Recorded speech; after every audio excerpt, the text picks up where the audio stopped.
Hi everyone, in today's video, I'll show you how to create a stylish cover for your Instagram highlights in just a few easy steps. So, let's get started. First, open your Pinterest app on your phone. In the search bar, type Instagram highlights cover.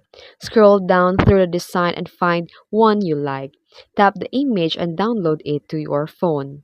Then, to change your Instagram highlights cover, open the Instagram app and go to your profile.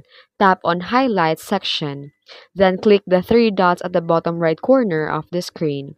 Then select the Edit highlight. Tap the Edit cover and select the image you downloaded. Adjust if needed and then tap Done. And that's it. Your Instagram highlights now have a fresh new look. If this video helped you, please don't forget to like and subscribe and hit the notification bell for more tips and tricks. Thanks for watching.